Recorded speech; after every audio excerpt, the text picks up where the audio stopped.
Hi you guys, it's Allie and welcome back to my channel. I'm sorry that I've been a little MIA lately. The month of August and really just the whole summer has been a little bit crazy for me. I've been super busy, exciting things are happening, and yes, so I actually just finished filming like my Ipsy bag, which I was super late on, but it is now September, so happy September, a little bit closer to my favorite season, the fall, but we still have a couple weeks left of summer. So all you summer lovers out there, we're still in summer, but I can't wait for the fall. And so I'm going to go ahead and let you guys know what products that I enjoyed for the month of August. Can't really remember if I've mentioned any of these products before. If they are repeats, I'm sorry, but these are what I've been using. Okay, starting off with foundation, I have been really liking the L'Oreal Infallible Pro Matte Foundation. Now, I did make a first impression / review video about this foundation. I will leave the link to that below if you want to take a look. I get a little bit more into detail on the pros and the cons on this foundation. I really don't think that there's like a perfect, 100% perfect foundation out there, or at least I can't think of one that's like 100% perfect. This one was really nice, so I have played around with different ways of applying it, and I think that the way that I prefer applying it, or at least for the month of August, I really like applying it with a damp beauty blender. So I am wearing this right now. I really don't want to get into so much detail on why I like it and why I don't like it, but I get into that a little bit in my video, so take a look at that if you want to learn a little bit more about my thoughts on this foundation. But all that being said, this has been my go-to foundation for the month of August. The next product that I've been gravitating towards for the month of August is an eyeshadow palette, and it's a little bit filthy, but it is the Naturally Pretty palette by It Cosmetics. Yeah, it's really gross and like dirty because of the material. It's like stained and stuff. I don't know if I've mentioned this before. I may have mentioned it, but this is what the palette looks like. So you have like a good variety of like the warms. You do have some cooler colors as well. Light tones, dark tones. They have this transforming pearl color that you can supposedly like mix with the colors because they are matte shades.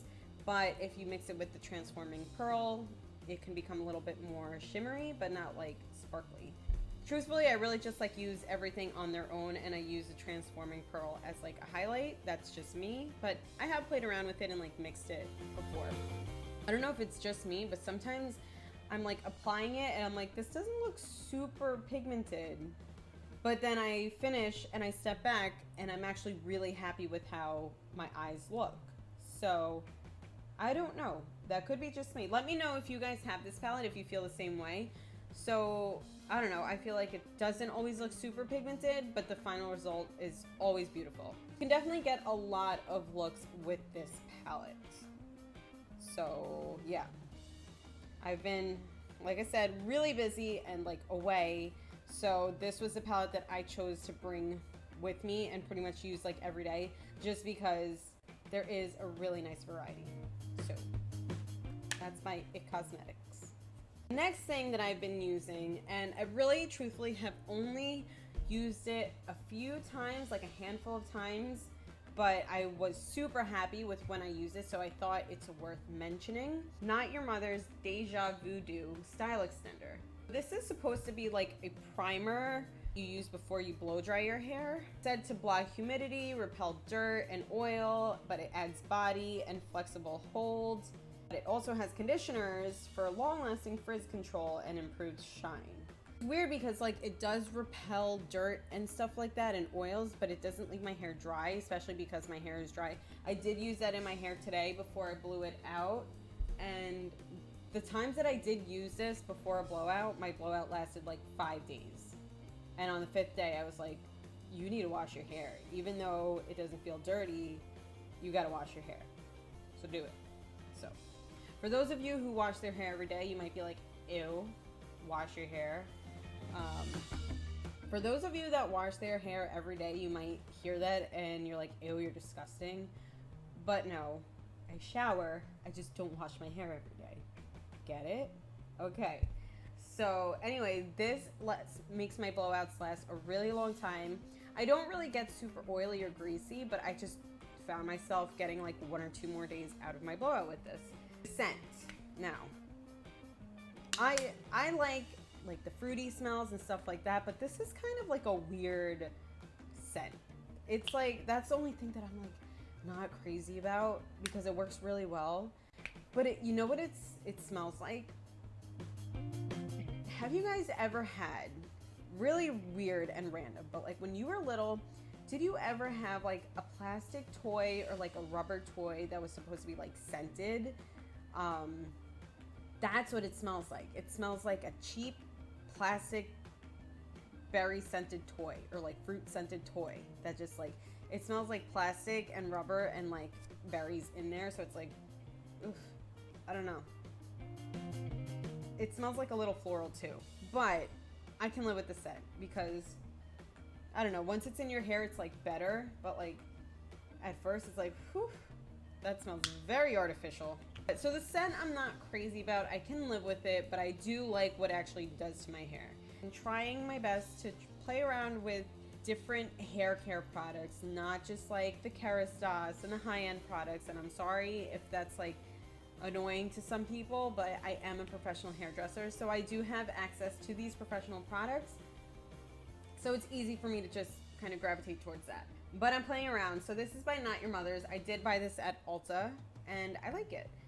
Thing I'm going to talk to you about is mascara, and I think I've mentioned this mascara maybe like 3, maybe 4 times in my past favorite videos, like throughout the years, but I forgot about it. I repurchased it, and I'm like, I love you.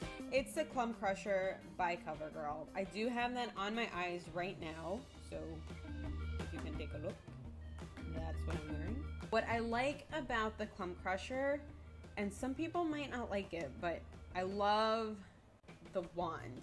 And it really, really defines and separates the lashes beautifully. Like, I don't know if you guys can tell, but I don't think my lashes look like clumpy. They look super defined. This is what the wand looks like. The bristles are, it like really grabs onto your lashes and like pulls them to separate them and lift them. And then you do get a nice little curl as well. CoverGirl mascara is also, or at least this one, doesn't bother my eyes, and I have sensitive eyes. It's not a pain to take the mascara off, but I don't know. I love it. Like, look at what it does for my lashes. Very nice. I feel like this is like an underdog. I don't hear a lot about this mascara, but I love it. Last thing that I'm going to mention is a fragrance, and it is by Escada, and it's Turquoise Summer. I mean, I bought it, you know, because I'm like, oh, this is a fruity summer smell. It says it in the name, but I really do like it. It's very fruity. I don't know what the actual notes are. I have like the box, and I only bought the little size because I really don't buy full-size perfumes unless I absolutely love the scent. For the most part, I kind of buy like these little sizes, keep it in my bag, and play around with it. But I wonder what the notes are. Let's see. It's a limited edition. Limited edition fruity fragrance envelops you in the escapism and frivolous fun that is synonymous with summer. It's for free-spirit abandonment and living in the moment. If you crave adventure, then surround yourself with this playful summer scent. That is like... Okay, so it has a top note of wild berries, heart note of violet, and base note of vanilla. So that's why I've really been liking it. I like that it's like fruity, but it's not like... It does smell like an artificial fruity kind of smell, meaning like it's very fruity, but it doesn't smell like you just doused yourself in like Bath and Body Works. It's not like, you know, you're a 7th grader that's like just discovered body spray, you know? Like sweet smells and like fruity smells, but I like the warm smells as well. So this is like a little bit of everything. So good. People don't like those types of smells, but I like fruity, I like vanilla, I like warm. So this was like my summer scent, and I kept it in my bag and kind of just like, boop, boop, you know. Right, so I think it was like a little random this month. I don't know. I didn't have like so much of a variety because, again, I've been super, super busy, so I didn't really get to play around with new different products and stuff like that, and I really try not to be so repetitive. Sometimes I'll watch videos and I'm like, oh, I mentioned that product twice, but I guess I really love it. So that does it. So that does it for my August favorites. Happy September, everybody. And I promise that I will be filming a lot more going into the fall, and I'm super excited. And yes, I think that does it. So let me know what products that you like for the month of August. Give this video a thumbs up if you did enjoy this. Be sure to subscribe to my channel for more videos like this. And as always, be sure to stay happy, you guys.